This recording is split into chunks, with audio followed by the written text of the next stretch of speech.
राधे राधे। स्वागत है आप सभी का आहट एक अनहोनी के चैनल के एक और बहुत ही डरावने और देखिए ये भूतिया कहूँ उससे ज़्यादा इस एपिसोड को मैं शब्द नहीं मिल रहा मुझे। एक्चुअली मैं कई शब्द बोलना चाहता हूँ लेकिन मैं ये शब्द बोलना नहीं भी चाहता। इस तरीके की चीज़ें हैं क्योंकि ये कहानी एक तरीके से मुझसे जुड़ी हुई कहानी है, तो मैं शब्दों को बड़ा चुन चुन के इसके अंदर बोलना चाहता हूँ। फिर भी ये ज़रूर कहूँगा कि इंसान के घटियापन की ये कहानी है, जिसके साथ में ऑफ कोर्स जो मैंने कहा वो तो जुड़े हैं ही, क्योंकि ये तो चैनल ही उन्हीं के लिए है। बनाई ही इस तरीके की चैनल है कि हम किसकी कहानियाँ यहाँ पर कहते हैं। आइए चलिए सीधा कहानी में आगे बढ़ते हैं। आपको पता चल जाएगा कि ये किस तरीके से मुझसे जुड़ी हुई है। और लेकिन ये एक चीज़ है कि इस कहानी में आपको बहुत सी ऐसी चीज़ें जानने को मिलेंगी कि जो जानने के बाद में आप भी शॉक्ड हो जाएंगे और एक तरीके से अलर्ट भी हो जाएंगे कि जीवन में किसका भरोसा करना चाहिए और किसका भरोसा नहीं करना चाहिए, या फिर कंफ्यूज हो जाएंगे हमेशा के लिए कि भरोसा करें या ना करें। दोस्तों, एक रिटायर्ड गवर्नमेंट ऑफिसर हैं, अच्छे तरीके से जिंदगी निकली है, अच्छे तरीके से जॉब करके रिटायर हुए और रिटायरमेंट की लाइफ के भी 15-17 साल हो चुके थे। उसके बाद में अचानक ही एक दिन बीमार पड़ गए, बहुत ही ज़्यादा बीमार पड़ गए। इतना ज़्यादा बीमार पड़े कि उन्हें तुरंत ही हॉस्पिटलाइज कराना पड़ा और सीधा ही जिस दिन हॉस्पिटलाइज कराया उसी दिन आईसीयू में चले गए। आईसीयू में जाने के बाद में उन्हें तो यही लगने लगा कि उनका अंतिम समय आ गया। उन्होंने ये कह भी दिया कि अब मैं वापस नहीं जाऊंगा, लेकिन उसको जो मंजूर होता है होता वही है। हॉस्पिटलाइज रहे, तबीयत धीरे धीरे बिगड़ती गई। आपको ये लग रहा था ना कि मैं ये बोलने वाला हूं कि सुधर गई, नहीं, सुधर नहीं रही थी, अच्छी नहीं हो रही थी, बिगड़ रही थी, धीरे धीरे और बिगड़ती जा रही थी। जैसे जैसे जिन दिन बीतते जा रहे थे तबीयत बिगड़ती जा रही थी। लेकिन एक दिन ऐसा चमत्कार हुआ। अब इनका पूरा जो परिवार है, ये परिवार आप एक चीज मान के चलिए कि पूरा ही आप समझ लीजिए कि भगवान के भक्ति भाव में जुड़ा हुआ, भगवान की पूजा पाठ करने वाला हर हमेशा से, और हर घर का हर सदस्य, मतलब बुजुर्ग से लेकर के बच्चे तक सभी लोग पूरे ही आस्तिक और हमेशा पूजा पाठ करने वाले, मंत्रोच्चार करने वाले रहे हैं।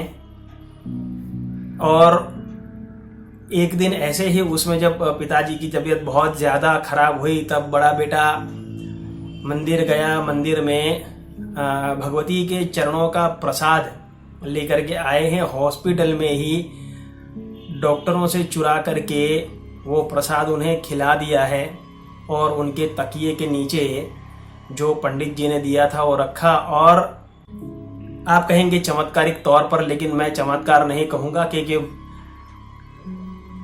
भगवती के लिए ये सारी चीज़ें चमत्कार नहीं है, ये तो उनका काम ही है। धीरे धीरे उनकी तबीयत ठीक हुई, घर पे वापस आ गए, डिस्चार्ज होकर के वापस आए हैं। और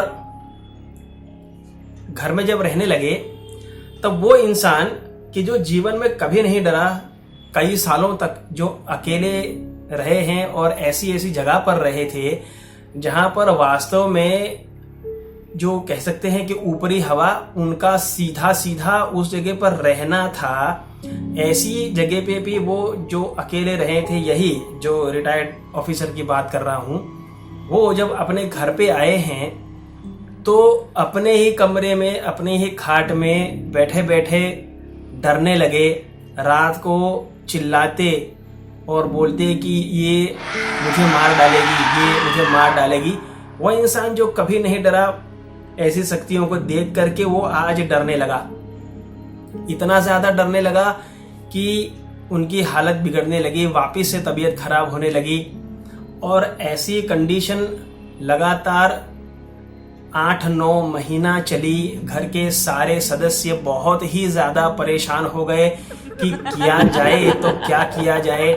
उन्होंने उनके जो एक घर के मेन जो महाराज थे, जिनके साथ में उनकी घनिष्ठता थी, जो वृंदावन रहते थे, उनके साथ में संपर्क किया। तब उन्हें पता चला कि उनके पिताजी के लिए किसी ने मटकी छोड़ी थी, और वो भी आसाम से।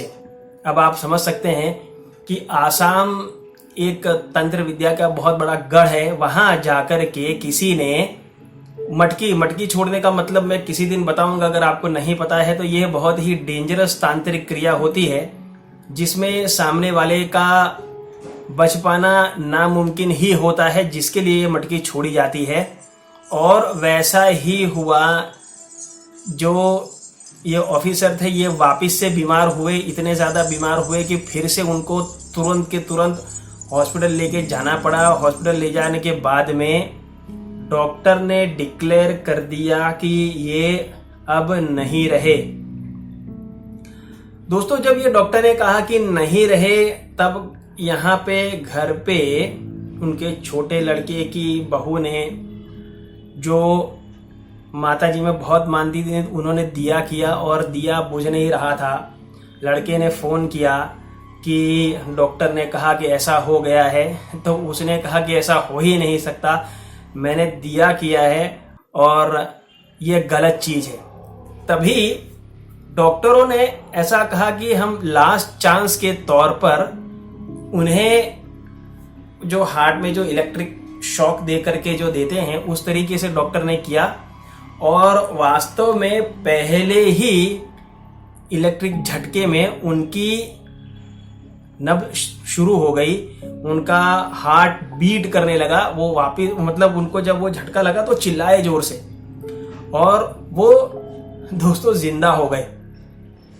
ये घटना ऐसी घटना हुई थी कि जो बताती है कि आस्था कितनी बड़ी चीज होती है, और भगवान के ऊपर का भरोसा ये कितना काम करता है। वापिस से घर आए हैं वो बुजुर्ग। घर आने के बाद में तबीयत फिर से वैसी खराब होने लगी, फिर से डरने लगे। उनको रात में सोते वक्त डर लगता। घर के लोगों ने पूछा कि हुआ क्या है, दिक्कत क्या है? आप तो पापा कभी डरते ही नहीं थे, अचानक आप इतने डरपोक कैसे हो गए? हुआ क्या है? आपको बीमार होने की वजह से लगता है कि आपका मानसिक संतुलन अब ठीक नहीं रहा। तब पिताजी ने कहा कि नहीं, मुझे वास्तव में रात में एक औरत दिखती है जो दरवाजा खोलती है, झांकती है और बहुत डरावनी हंसी हंसती है, और ऐसा लगता है कि जैसे वो मुझे मारने के लिए ही आई है। जब ये चीजें बड़े बेटे ने सुनी, वो हनुमान जी के काफी बड़े कह सकते हैं उस तरीके के भक्त रहे, जो हमेशा से ही सुंदरकांड का पाठ करते, और कोई भी दिन ऐसा नहीं जाता जिसमें वो सुंदरकांड का पाठ नहीं करते। ये नित्य कर्म रहा। तो वो हनुमान जी के मंदिर गए। जाने के बाद में वहां पर पंडित जी के सामने रोने लगे। पंडित जी को सारी बात बताई। पंडित जी ने तब हनुमान जी के चरणों का सिंदूर और फूल दिए और कहा कि ये आपके पिताजी के तकिए के नीचे आपको रखना है और फूल उन्हें सूंघाना है। सूंघाने के बाद में इसे आप बहते पानी में डाल दीजिएगा। अब ये प्रोसेस करने के बाद में चमत्कारिक तौर पर वापस से पिताजी की तबीयत सुधरने लगी, और रोज रोज सिंदूर और फूल उनके तकिए के नीचे रखा जाने लगा। और 1.5-2 महीने की प्रोसेस के बाद वो कंप्लीट ठीक हो गए। उनके ऊपर किया हुआ तंत्र ये उल्टा हो चुका था, जिसके ऊपर भी गया था, क्योंकि वो हनुमान मंदिर के जो पुजारी जी थे, उन्होंने कहा कि जिस किसी ने भी ये तंत्र किया है, ये तंत्र उनके ऊपर उल्टा ऑलरेडी हो चुका है, और अब कभी भी आपके घर के ऊपर या आपके घर के किसी भी सदस्य को ऊपर ये नहीं आ सकता, नहीं कभी आएगा। और किसके ऊपर हुआ है, क्या हुआ है, ये भी आपको बहुत जल्दी पता चल जाएगा, क्योंकि जिसके ऊपर ये उल्टा हुआ है वहां के समाचार भी आपको मिलेंगे और सामने से मिलेंगे। आपको पता चल जाएगा कि किसने किया है,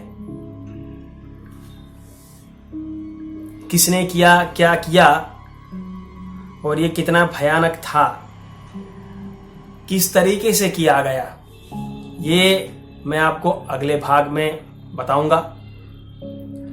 और कहानी बहुत ही ज़्यादा दिलचस्प है। आप सुनेंगे तो आपके रोंगटे खड़े हो जाएंगे कि क्या जीवन में कभी ऐसा भी होता है, ऐसा इंसान भी क्या ऐसा कर सकता है। बहुत सारे सवाल, बहुत सारे सवालों के बहुत से जवाब, बहुत कुछ आपको मिलेगा अगले भाग में। आहट एक अनहोनी के चैनल पर भूतिया कहानियों का सिलसिला चलता रहेगा। अगर आपके पास में भी कोई ऐसी कहानी है तो मुझे मेरे ईमेल पर भेजिए जो मैंने डिस्क्रिप्शन बॉक्स में दिया है। आपसे मुलाकात होगी इसी कहानी के अगले भाग के साथ कल। तब तक के लिए धन्यवाद। जय श्री राम।